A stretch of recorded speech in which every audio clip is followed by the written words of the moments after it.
pendengar Bravos dimanapun Anda berada. Jumpa lagi dengan Bravo Karna.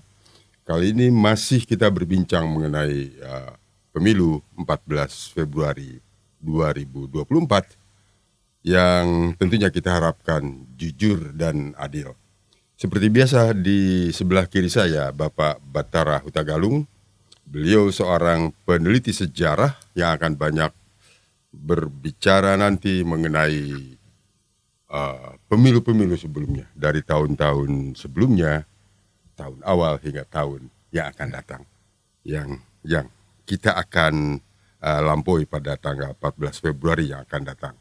Hadapan kita sudah ada Bapak Rusdin Sembayak, seorang diaspora dari Frankfurt, Jerman. Pak Battara Hutagalung, suasana kebatinan kita tentu sekarang rasanya sedikit bergejolak. 1 minggu lagi kita akan mencoblos atau memilih salah satu dari 3 pasangan yang sudah diunggulkan oleh banyak kalangan dan elektabilitasnya kelihatannya ya ada yang naik, turun dan biasa-biasa saja. Tapi kita tidak akan masuk ke sana sebetulnya. Dan kita lebih menyoroti kepada jujur dan adil. Itu yang kita akan perbincangkan nanti dengan Bapak Rusdin Sembayak.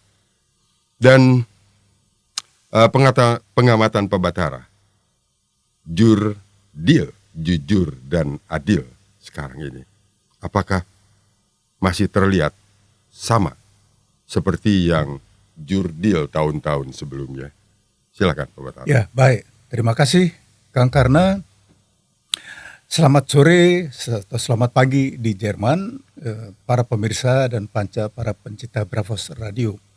Jadi mungkin secara singkat saja mengenai suasana dari pemilu yang pertama 1955 dan kemudian yang kedua 1971 sudah di zaman Orde Baru. Nah, jadi saya mengalami ketiganya, walaupun pada tahun 1955 pada waktu pemilihan umum pertama di Republik Indonesia itu saya baru berusia 11 tahun. Tetapi melihat suasana lingkungan dan mendengar dari keluarga, orang tua dan sebagainya. Jadi intinya kalau ditanyakan suasana kebatinan yang ada pada masyarakat pada waktu itu, sama sekali tidak ada, memang mungkin di beberapa kota daerah sedikit ada kericuhan. Tetapi pada umumnya misalnya di ibu kota Jakarta aman-aman saja, ya tidak ada intimidasi, tidak ada apapun. Jadi karena pada waktu itu boleh dibilang semua angkatan 45 masih hidup, semua orang kuat. Ya.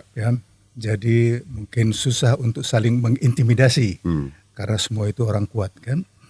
Nah, tetapi sejarah mencatat bahwa kemudian 10 tahun kemudian tahun 1965 terjadi mungkin tragedi nasional yang ada di Indonesia, di mana sesama anak bangsa saling membunuh untuk ideologi asing, ya, ideologi impor.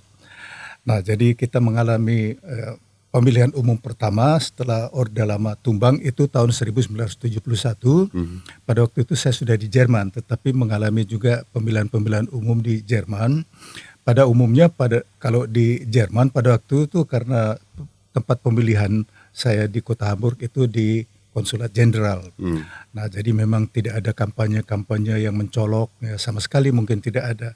Nah, itu yang saya alami selama berada di Jerman sampai tahun 92 ketika kembali ke Indonesia sudah mengalami pemilihan-pemilihan di masa Orde Baru. Nah, kalau yang saya alami sendiri pada waktu itu walaupun yang kalau nggak salah yang tahun 97 ya pemilu pertama ya. Bukan 1997 pemilu terakhir era Orde Baru. Orde Baru ya. Ya. Nah, jadi di situ sudah mulai terjadi gejolak-gejolak, ya, terjadi gejolak, sudah mulai muncul banyak protes-protes yang berujung pada penggulingan Presiden Soeharto bulan Mei tahun 1998, yang mungkin kita semua generasi muda atau generasi milenial sudah mengalami. Nah, kalau ditanyakan mengenai suasana kebatinan, kalau saya membandingkan pemilu-pemilu yang sebelumnya, tetapi mungkin lebih baik mengenai era. Iya. era Orde Lama, era Orde Baru, dan era Reformasi. Nah, jadi dari semua proses pemilihan presiden, yaitu pemilihan presiden langsung sejak tahun 2004, sudah terlihat di sini mulai gejolak konflik horizontal. Apalagi ketika pemilihan presiden langsung hanya ada 2 pasangan calon dan terlihat sekali konflik horizontal antara kubu 2 pendukung. Iya.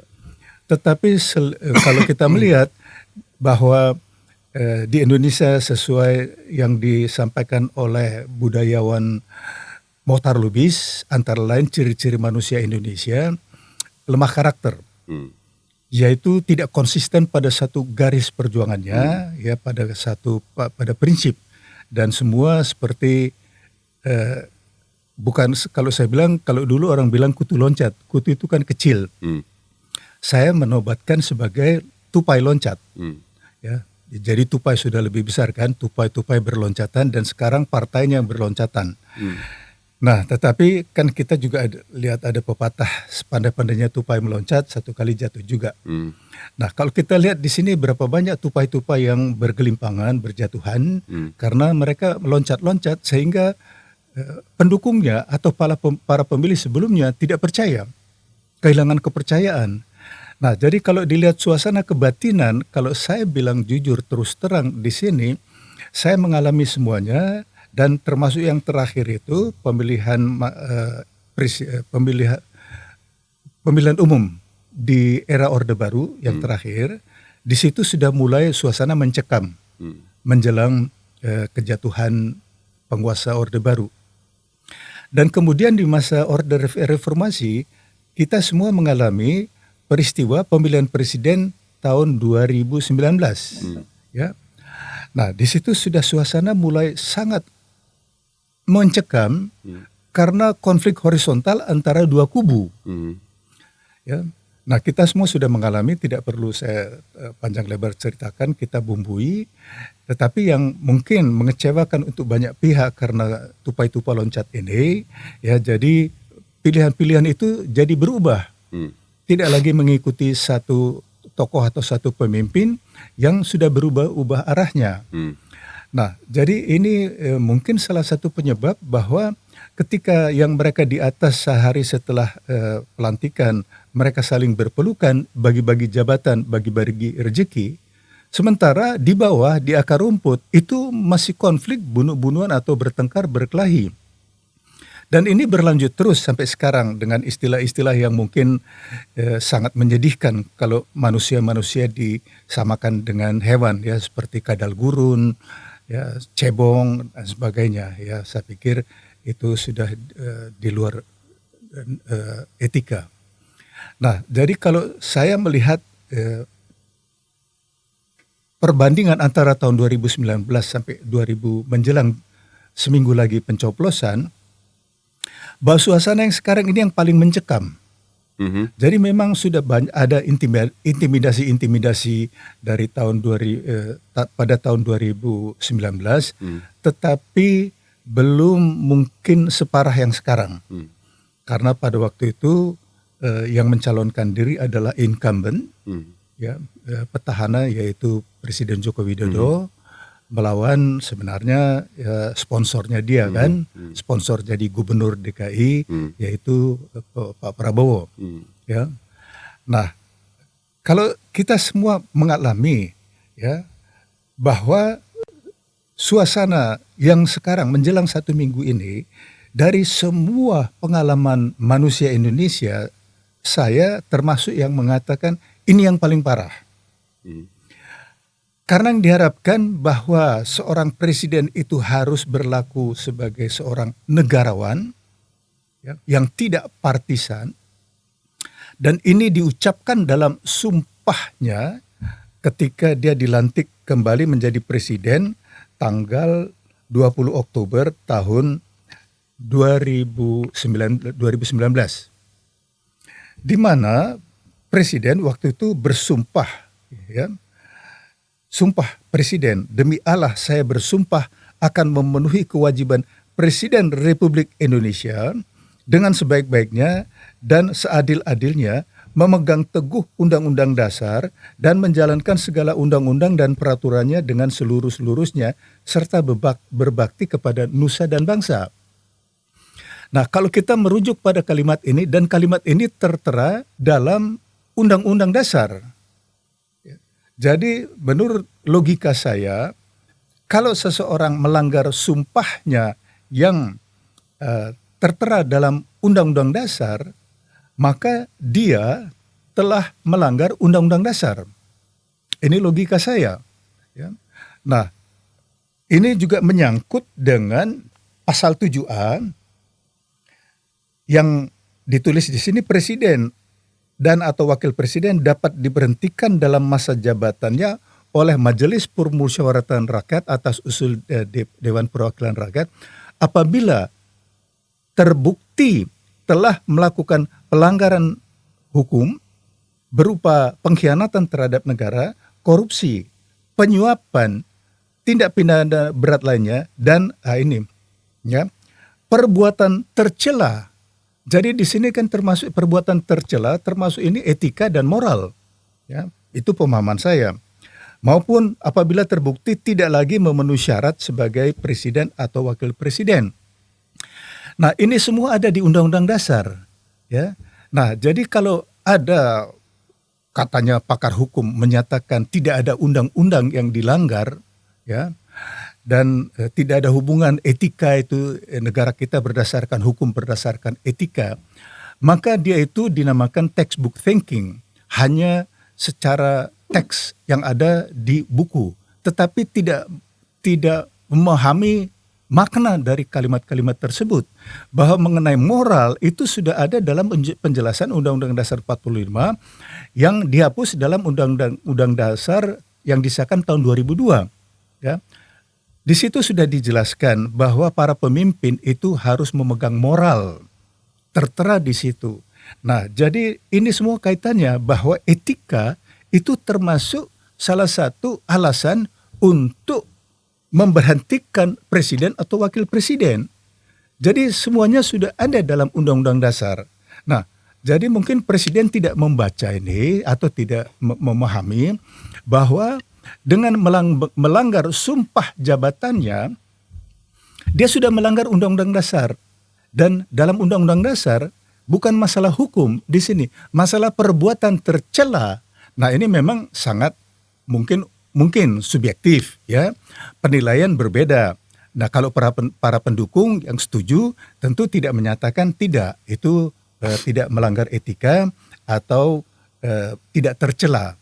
Nah, jadi inilah pengantar saya bahwa ternyata sekarang sejak 1 minggu ini, saya pikir sejak 1 minggu, para akademisi mulai bangkit. Kalau saya katakan terus terang, baru bangun tidur.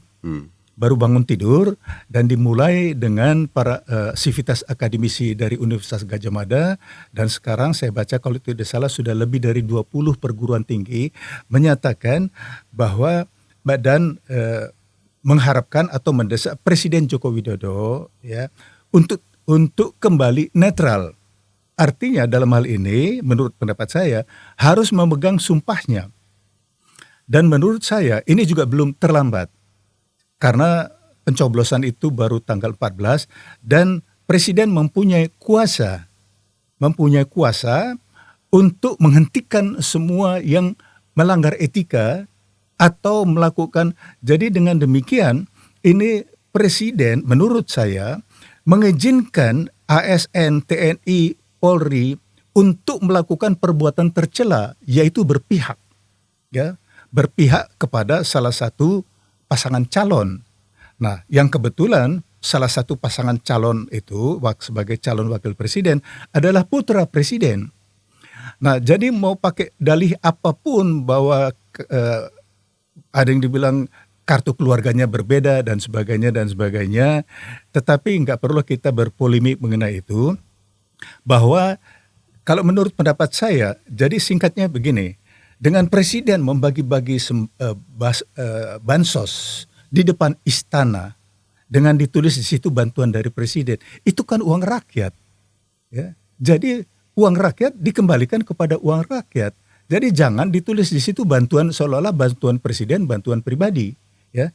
Nah, ini terserah mau disampaikan sebagai perbuatan tercela, ya, atau sebagai korupsi, tetapi yang jelas tuntutan masyarakat tahun 1998 pada waktu menggulingkan penguasa Orde Baru, salah satunya itu adalah menghapus KKN, korupsi, kolusi, nepotisme, ya. Nah, nepotisme yang paling parah menurut penilaian saya sekarang ini, Ya, ya, itu. ya, Oke. ya. Terima kasih, Kang. Sudah kita tangkap dan saya catat di sini ada beberapa poin penting, terutama dengan suasana kebatinan tadi. Suasana kebatinan yang sekarang ini terasa menjelang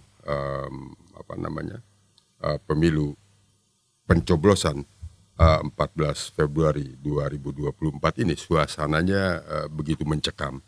Jadi suasana di Jakarta sekarang ini terasa mencekam, Pak Rusdin Sembayak, yang di Jerman sana. Jadi walaupun tidak ada kegiatan-kegiatan dari masyarakat atau dari kumpulan manapun yang menimbulkan kekhawatiran, tapi suasananya itu seperti akan terjadi sesuatu. Itu yang agak saya katakan mencekam itu, dibandingkan dengan 5 tahun yang lalu, tahun 1919. Kalau 2019, sorry. Pada saat itu suasananya begitu, kalau saya lihat haru biru, kelihatan pertentangan dua itu begitu masif. Kemudian kelihatannya pertentangan pada saat itu akan menjurus ke konflik horizontal, tapi tidak, gitu kan. Tapi itu tidak terjadi, gitu kan. Yang kita syukuri adalah tidak terjadi itu. Perbedaannya adalah saat itu terlihat seperti akan ada konflik horizontal, tapi tidak terjadi. Tapi kalau sekarang ini yang saya rasakan, Pak Batara juga merasakan itu, sepertinya tidak ada kegiatan apapun, dan kita tidak lihat demo yang luar biasa seperti pada saat itu. Kampanye pun berjalan aman, walaupun pada saat itu hanya ada penurunan baliho, ada konflik ya kecil-kecilan pada saat itu. Tapi suasananya 7 hari sekarang ini sangat mencekam, gitu kan. Kita lihat di siaran-siaran televisi begitu, politisi-politisi yang saat dulu tidak berani menyebutkan secara gamblang bagaimana seorang presiden kita yang terhormat Bapak Jokowi, tidak banyak politisi, bahkan saya katakan tidak ada yang berani mengatakan terang-terangan bahwa Bapak Presiden adalah sudah melanggar konstitusi. Itu tidak ada secara. Tapi sekarang itu saya lihat mereka berani menyebutkan, gitu kan. Apa mereka melihat ya masa waktu Bapak Presiden ini hanya tinggal ya hitungan bulan, kemungkinan hitungan bulan. Jadi tidak ataupun dikatakan ya Bapak Presiden ini adalah pasti akan berhenti kekuasaannya, gitu kan. Mungkin itu faktornya. Dari partai-partai yang mendukung Bapak Jokowi sebelumnya, mungkin dari partainya Bapak Rusdin Sembayak di sana, gitu kan. itu dulu itu sangat loyal terhadap. Tapi sekarang ini kelihatannya di pucuk-pucuk pimpinan partai itu sangat berani mengatakan itu. Ini fenomena baru, gitu kan. Nah, sementara yang dulu yang begitu kurang suka atau kurang pas dengan Bapak Jokowi, begitu luar biasa apa namanya menghujat katakanlah Pak Jokowi. Tapi sekarang ini membelanya bukan main gitu. Ini fenomena apa nih? Politik apa yang ada di Indonesia? Nah, Pak Rusdin Sumbayak tadi sudah banyak mendengar apa yang disampaikan oleh Bapak Batara Hutagalung dan sedikit ulasan dari saya. Bagaimana suasana kebatinan di Jerman sana, di Frankfurt, Jerman. Bapak sebagai diaspora bekerja di Jerman. Silakan Pak Rusdin Sumbayak. Terima kasih kesempatan yang diberikan ikut berbincang-bincang dengan Bravo Radio Indonesia. Seperti Batara, saya ke Jerman 54 tahun yang lalu, studi, sesudah itu bekerja, dan sekarang sudah pensiun. Tapi walaupun sudah pensiun, karena dari dulu senang berorganisasi, pernah ketua PPI di Frankfurt 71, dan beberapa perkumpulan Kristen di Eropa, dan juga sekarang jadi ketua organisasi Lembaga Persahabatan Indonesia Jerman, Deutsche Indonesia Gesellschaft. Sudah saya bentuk hampir 36 tahun yang lalu. Dan juga ketua sekarang jadi Selindo namanya, Senioren Lansia Indonesia. Di wilayah Konsulat Frankfurt, itu tendensinya sekarang kita karena umurnya mungkin agak panjang, makin banyak orang tua di Jerman, orang tua Indonesia. Oh ya. Jadi sekarang catatan dari Konsulat Frankfurt kebetulan ini Pak Rusdin ada 1.600 sudah. Saya memang ikut juga kegiatan-kegiatan politik saat ini, dan sangat juga memang seperti banyak kita dulu yang sangat mengidolakan Jokowi di Eropa atau di Jerman, ya. Kita berjuang waktu jadi gubernur, waktu jadi yang pertama 2014, juga 2019, dan itu sangat mengidolakan lah sosok seorang Jokowi, ya. Jadi harapan kita waktu itu memang sangat besar sekali untuk negara kita, bangsa kita. Terkait dengan situasi saat ini, kekecewaan itu juga timbul di sana-sini. Tapi masih banyak juga yang masih percaya bahwa Jokowi itu masih ada idealisnya untuk Indonesia.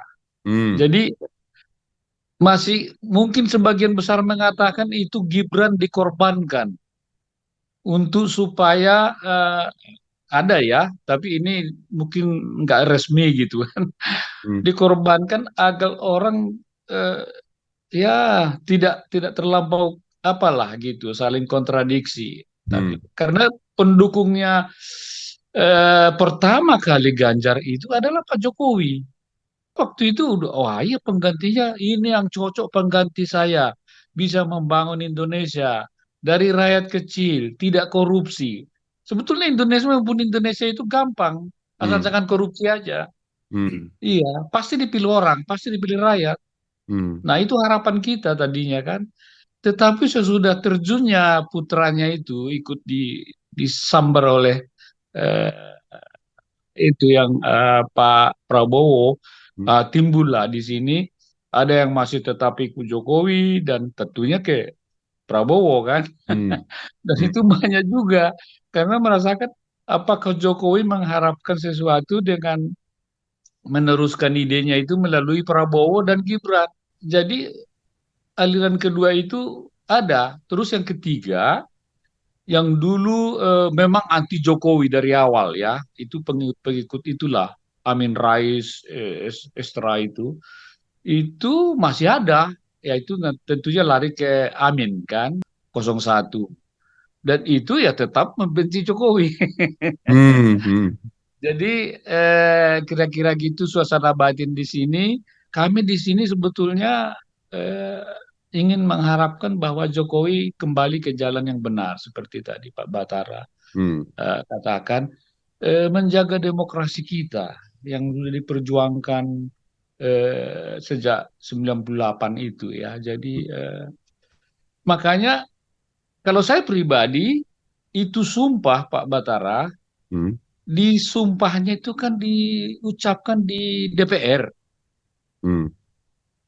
bukan ke rakyat, bukan kemana-mana. Hmm. Jadi jangan rakyat di bawah ini yang ribut, DPR-nya yang ribut. Tapi kenapa DPR-nya diam? Hmm. Kenapa nggak dipanggil ke DPR supaya selesai? Aku maksudnya bukan itu katanya, supaya selesai. Jadi Jokowi jelaskan. Saya heran kok Ibu Puan itu ketua DPR. Iya, panggillah Jokowi, bicara baik-baik kan. Daripada rakyat di bawah ini gini, aku maunya gini, begini. Jadi simpang siur, ada dari universitas lah, melanggar hukum. Jadi masalahnya jadi meluas, nggak ada arah, saling curiga. Ini kan sumpahnya di DPR, kenapa orang DPR diam-diam? Ya kan, bukan kita rakyat kecil ini, kita hanya ngomong sana sini, curiga lah, apalah, ya suasana mencekam lah. Ya DPR dong. Jadi kalau DPR diam ya gimana kita? Mana kita kan? Iya kalau saya pikir mereka harus panggil Pak Jokowi. Ya apa maksud kau? Kok kemarin ngomong gini, sumpah kau gimana? Jadi memang jangan jadi masyarakat yang bergerak, jadi apalagi timbul nanti yang pro kontra. Saya khawatirkan itu seperti tadi mencekam dan ya saya kira eh, kalau bisa kita usulkan begitu ya. Kita harapkan begitu. Saya kira Pak Jokowi masih ini kok sayang sama Indonesia lah ya. Nggak mungkin lah dia mau apa eh, rakyat sama rakyat dia itu kan ya dipertentangkan ya. Saya tetap berharap begitu. Kebetulan iya dia kemarin ke Hannover. Kebetulan saya jumpa dia di Hannover. Waktu dia ke Hannover itu sempat juga saya salam. Oh Pak Rusdin ya, ya. Kebetulan masih kenal waktu dia berkunjung dulu. Jadi saya sangat setuju kalau itu langsung ditanganin DPR, ya. Nggak usah rapat umum, ketua DPR-nya datang atau berkunjung dan Pak Jokowi dibicarakan ini disiarkan semua supaya adil Indonesia itu pemilihannya itu jangan inilah, jangan curiga, jangan mencekam. Kasihan bangsa kita. Mana yang kurang gizi banyak katanya anak-anak apa stunting itu ya. Kasihan Ya, juga ya memang mundur ya. ya, Walaupun ada kemajuan apa infrastruktur, tapi kalau masa depan anak-anak nggak bagus gimana ya? Jadi sama-sama lah, jangan sampai ribut lagi ya mundur. Kita bayar mahal sekali kalau sampai kita ada akar rumput bertentangan nanti ada apa-apa ya. ya. Terima kasih Pak Rusdin Sumbayak. eh Tadi menarik juga yang disampaikan Pak Rusdin Sumbayak. Pak Jokowi ini mengucapkan sumpahnya ini di depan sidang pleno DPR pada saat itu. Boleh saya koreksi? Ya. Jadi itu sumpah disampaikan di hadapan MPR. Jadi MPR ini terdiri dari anggota DPR ditambah Dewan Perwakilan Daerah. Semua. Jadi semua wakil-wakil daerah, wakil rakyat, wakil daerah berkumpul di MPR. Ya. Nah, jadi memang dengan Undang-Undang Dasar yang baru ini, ya, MPR tidak lagi menjadi lembaga negara tertinggi karena banyak kekuasaannya yang dihapus.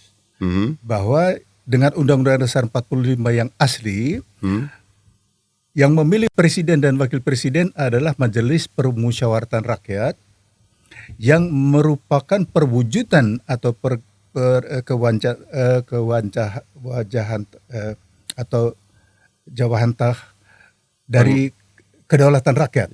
Ya. Nah, jadi itu tidak lagi. Nah, jadi presiden atau calon presiden ya, pada waktu dilantik itu di MPR, di mana hadir juga seluruh anggota DPR dan Dewan Perwakilan Daerah. Mungkin boleh saya tanya sedikit ke Pak Rusdin, ya, sahabatku Rusdin. Jadi bagaimana secara umum penilaian diaspora di Jerman kan tentu Rusdin juga berhubungan dengan cukup banyak ya, berhubungan dengan mungkin diaspora di Jerman atau kan dulu ada ini organisasi-organisasi Kristen itu kan menjangkau Eropa ya, Eropa bukan hanya Jerman kan. Jadi lintas negara. Nah, jadi kalau kita melihat di sini itu juga perguruan tinggi Katolik dan bahkan terakhir itu uskup Katolik itu juga sudah menyampaikan keprihatinan ya. Nah, jadi ini menunjukkan sudah lintas agama juga.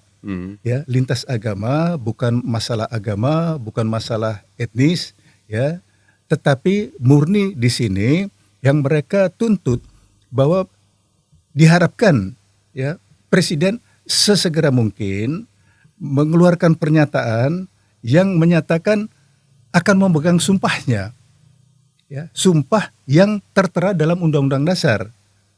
Nah, jadi bagaimana penilaian Rusdin dan kira-kira mungkin ada sounding juga melihat bagaimana pendapat dari diaspora Indonesia di Jerman atau di Eropa, mungkin bisa memberi gambaran sedikit. Jadi memang kita di Eropa terbelah itu. Masih idola kita sebelumnya itu masih banyak yang sangat mengidolakan Jokowi itu tidak berubah. Hanya sebagai seorang taktiker, bertaktik untuk membela Indonesia ke depan. Masih ada yang percaya itu di kita diaspora itu ya akan dikorbankannya lah siapa itu supaya Indonesia itu nanti ini ya. Karena dia yang mendukung Ganjar, dia yang permulanya dia. Kita masih mengharap ya Indonesia akan baik gitu. Kira-kira gitu. Jadi tidak dia sebagai diktator seperti mau berkuasa lebih lama, itu kayaknya orang tidak percaya. Ada sudah, sebagian juga sudah, ini sudah dinasti ini. Dia itu masukkan anaknya baru akan bergerak di mana-mana. Itu sudah juga ada pendapat begitu ya. Jadi nanti dibawa ke personal gitu. Siapa yang mengganggu Jokowi, mengganggu pemerintah gitu kan. Ya. Nah, jadi ucapan-ucapan itu kan kita udah dengar juga kan dari siapa sekretarisnya Pak sekretaris presidenan ya Pak, itu jenderal itu kan. Oh, Muldoko, ya, kepala staf Iya kan. kepresidenan. Iya, siapa yang mengganggu pribadi. Jadi saya pikir memang ini bahaya kalau kita diskusikan di akar rumput. Jadi lebih bagus langsung ya MPR ya bicaralah gitu kan, secara di atas kan antar mereka. Ada yang nggak benar, ada yang salah. Kenapa nggak berani gitu? Kenapa mesti ditunggu dari rakyat? Nanti kalau turun ke jalan ya sama lagi nanti. Bahaya juga kan? Apalagi tidak terkendali. Bisa kok berdamai itu ya, daripada seperti kita lihat aja kan, akan dibayar mahal sekali kalau ada sampai pertentangan frontal gitu ya. Karena sesuatu yang mungkin nggak jelas gitu ya, dijelaskan aja di atas ya, level di atas. Maksud Pak Jokowi itu apa? Itu tidak boleh ya kalau dia sebagai periode kedua kemarin kan ya boleh dong dia itu ya kan untuk kampanye kan. Tapi ini kan periode ketiga nggak ada lagi, jadi dia harus netral lah, ya kan seharusnya begitu. Walaupun putranya di sana, jadi itu harus dirubah lah ucapannya itu. Saya kira begitu. Yang merubah itu hanya bisa DPR, MPR. Ini sangat menarik yang disampaikan oleh Rusdin Sumbayak dari Frankfurt. Ya, jadi ini logikanya sangat betul, alur pikirannya. Bahwa presiden mengucapkan sumpah itu di hadapan Majelis Permusyawaratan Rakyat. di depan ketua Majelis Permusyawaratan Rakyat. Dan logika Pak Rusdin betul, ya. Nah, ketua MPR Bambang Susatyo harus mempertanyakan kepada Presiden Joko Widodo bagaimana sumpah saudara pada waktu itu di hadapan kami, ya. Jadi mengapa dulu saudara bersumpah kalau mereka itu saling menyapa saudara, ya, karena mereka setara. Jadi waktu itu saudara mengucapkan sumpah untuk netral, ya. Mengapa sekarang saudara mengatakan presiden boleh tidak netral? Ini bagus sekali, bagus sekali. Tapi masalahnya apakah ada keberanian? Itu persoalan lain. Persoalannya mereka itu tahu. Mereka itu tahu masalah itu, Pak. Betul. Tapi apakah ada keberanian dari seorang Bambang Susatyo untuk mengatakan itu terhadap presiden? Ya. Saya yakin tidak berani. Ya. Tapi nggak apa-apa. Menurut saya, yang penting ini kan kita menampung aspirasi diaspora, yaitu masyarakat Indonesia. Satu lagi, Pak. Dan usaha itu kan sudah banyak dilakukan. Ya. Ada beberapa tim yang tim 100. Kemudian ada tim Pak Batara dengan tim-timnya berangkat ke ini untuk pendekatan semacam itu. Itu tidak berhasil. Ya. Tapi betul Kang Karna, belum pernah ketua MPR menyampaikan masalah ini. Mungkin sudah waktunya. Jadi kita bisa mungkin tayangkan, kita sampaikan ini ada suara dari diaspora Indonesia di Jerman. Bisa, kita pasti kita sampaikan, dan memang menarik yang disampaikan. Logika berpikir dari Pak Rusdin Sumbayak ini adalah benar. Karena Bapak Presiden mengucapkan sumpah jabatan presiden di depan Majelis Permusyawaratan Rakyat. Mereka itu adalah anggota DPR, utusan daerah, dan utusan golongan. Dan seharusnya mereka yang menanyakan. Dan pasti akan terdengar oleh Bapak Presiden, Bapak Bambang Susatyo utamanya. Dan mungkin ada yang masih banyak disampaikan Pak Batara mengenai Jurdil selain tadi ini. Ya, tetapi intinya begitu. Saya sangat bergembira mengenai pernyataan dari Bapak Rusdin ini. Ya, logika yang betul, tepat sekali. Karena kita selalu mempertanyakan mengenai sumpahnya. Dan Pak Rusdin ini dengan logikanya, dia kan menyampaikan sumpahnya itu di hadapan satu mungkin wakil-wakil rakyat. Nah, logikanya betul. Seharusnya wakil-wakil rakyat itu yang mempertanyakan kepada presiden mengenai sumpahnya. Nah, jadi kalau hal-hal yang lain, jadi ini intinya adalah ke sini. Tetapi kalau saya menilai bahwa jadi bukan hanya undang-undang dasar atau peraturan-peraturan atau mungkin etika yang dilanggar oleh presiden, tetapi karena terbukti, kalau menurut penilaian saya terbukti bahwa Presiden sudah mengintervensi Mahkamah Konstitusi melalui adik iparnya. Ya. Adik iparnya itu Anwar Usman adalah ketua dari Mahkamah Konstitusi yang mengubah atau menambahkan klausul dalam batasan usia terbawah untuk seorang calon presiden atau calon wakil presiden. Nah, jadi di sini sudah jelas bahwa pamannya yang memutuskan keponakan saya boleh. Nah, tetapi ini ada satu masalah lagi. Beberapa hari yang lalu kita membaca di media Dewan Kehormatan Penyelenggara Pemilu itu menyampaikan hasil penelitiannya dan menyatakan bahwa Ketua Komisi Pemilihan Umum Hashim Asyari itu telah melanggar etik yang seharusnya tidak menurut peraturan KPU pada bulan Oktober pada waktu pendaftaran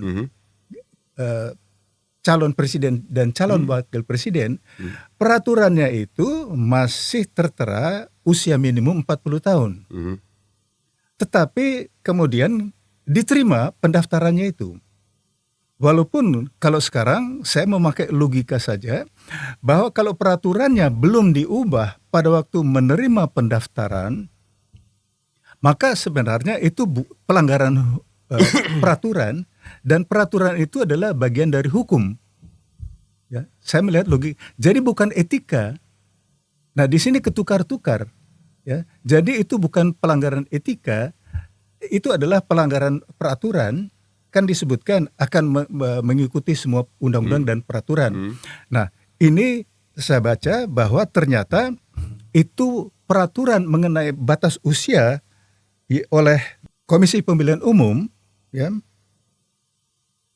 pendaftaran diterima bulan Oktober, tetapi revisi dari peraturan Komisi Pemilihan Umum baru diubah tanggal 3 November 2023.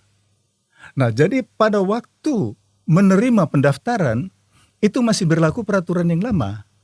Nah, di sinilah suatu anomali atau mungkin ya lucu atau janggal atau apapun mau disebut namanya, bahwa pendaftaran Gibran sebagai calon wakil presiden pada bulan Oktober itu, ya, itu melanggar peraturan, tidak sesuai.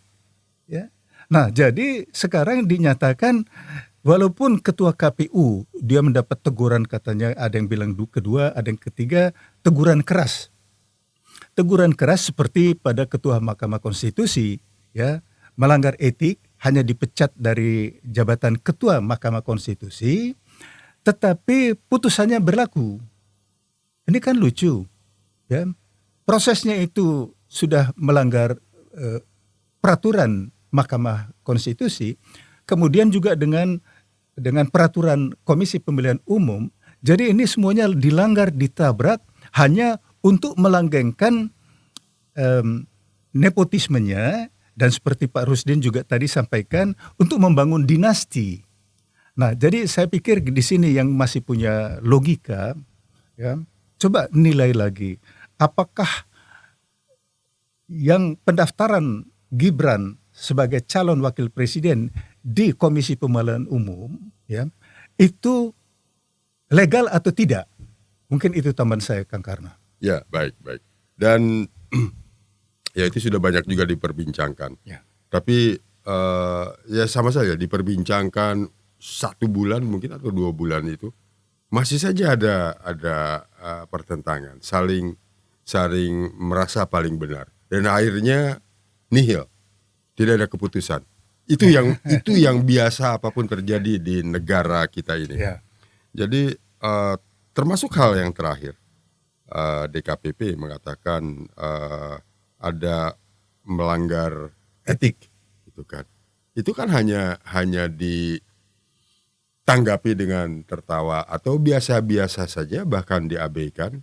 Mungkin ada yang bilang endasmu etik kan. Nah, Mungkin, jadi artinya hal-hal yang begitu itu sudah biasa, gitu kan. Dan tidak akan masuk ke ranah hukum, gitu kan. Jadi apapun yang dilakukan, gitu kan, itu akan mentok benteng tembok luar biasa, gitu kan.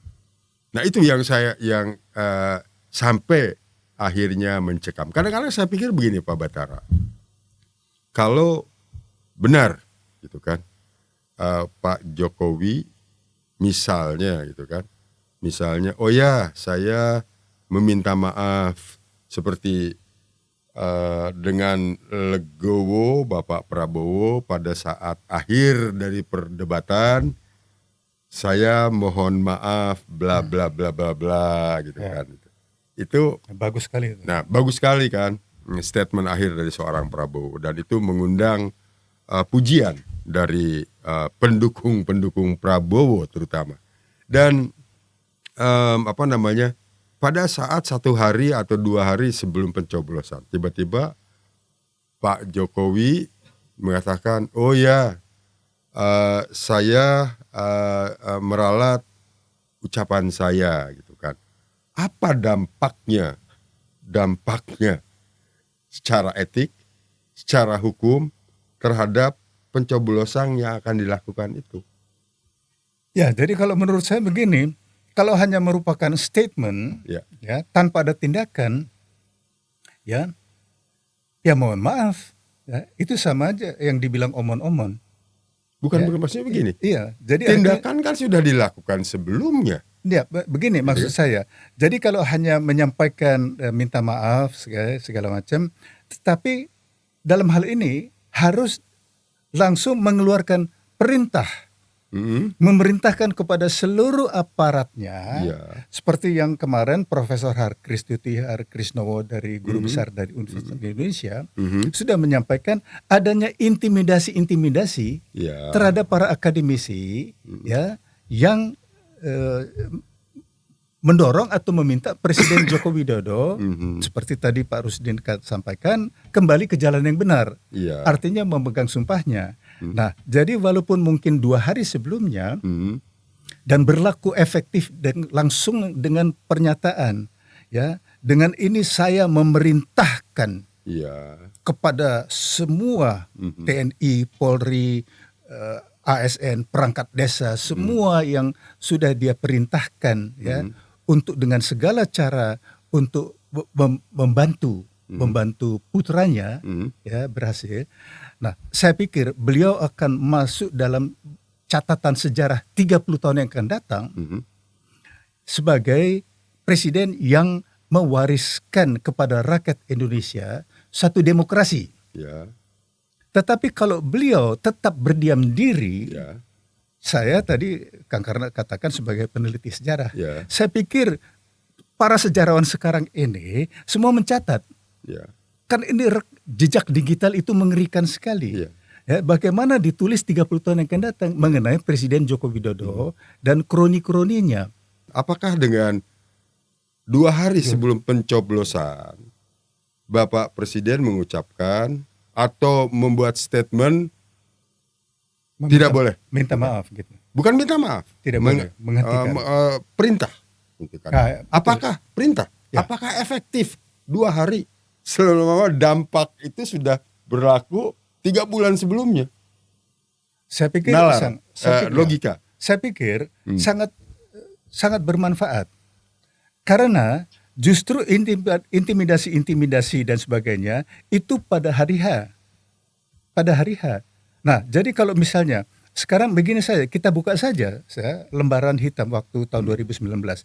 Lebih dari 800 petugas pemilihan mati tanpa boleh diotopsi. Dan kita juga waktu itu sudah membaca, terlepas dari itu, berita-berita ada di satu tempat ada 4 atau beberapa sapi yang mati misterius.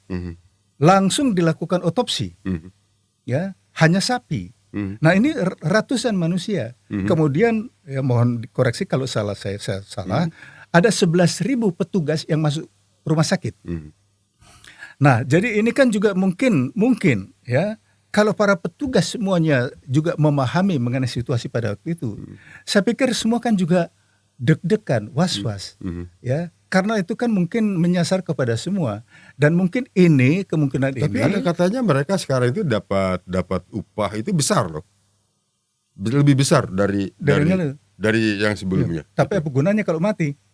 Ya belum tentu mati, artinya Iya, mereka itu dihargai lebih dari sebelumnya. Iya, betul. Ya, menarik perbincangan kita Pak Batara. Walaupun ada sedikit berbeda, tapi tidak apa, perbedaan itu boleh. Ya. Pak Rusdin Simbayak, sebelum kita berakhir perbincangan ini, mungkin ada sesuatu yang akan disampaikan oleh Pak Rusdin Simbayak mengenai keputusan MK itu, saya juga melihat apa yang diucapkan oleh Pak Mahfud, ya, bahwa secara hukum katanya sudah benar, maksudnya harus dijalankan. Jadi memang pusing juga. pusing juga. Sama kan seperti saya tadi ya. Iya. Ya, pusing di negara kita. Sudah jelas dilanggar, tapi secara hukum ya harus diterima. Jadi mungkin itu Pak Batara alasannya kenapa KPU itu walaupun melanggar undang-undang KPU, tapi dijalankan juga. Jadi memang, aduh, memang kalau di Eropa sukar dicerna itu memang. Ya, ya, ya. Ya, betul. Di Jadi Jerman, apalagi di Jerman. kalau pakai logika nggak masuk akal ya. Hmm, ya, Tapi ya udahlah, udah damai, udah masuk, ya katanya ya tentukan, kan Pak Jokowi selalu bilang, ya biarin aja rakyat yang tentukan katanya.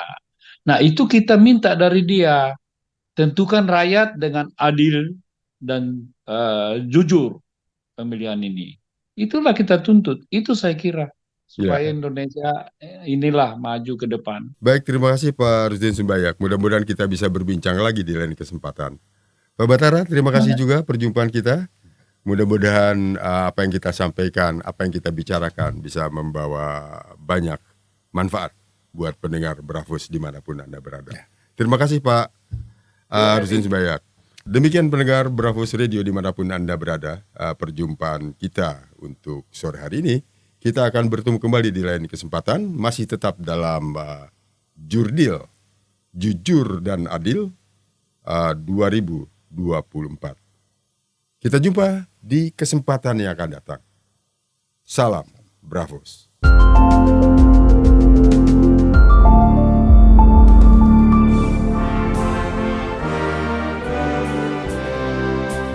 Terima kasih Anda masih terus mendengarkan Bravos Radio dari Batu Ampar 1 nomor 6 Kramat Jati Jakarta Timur. Bravos, Bravos, your digital radio station.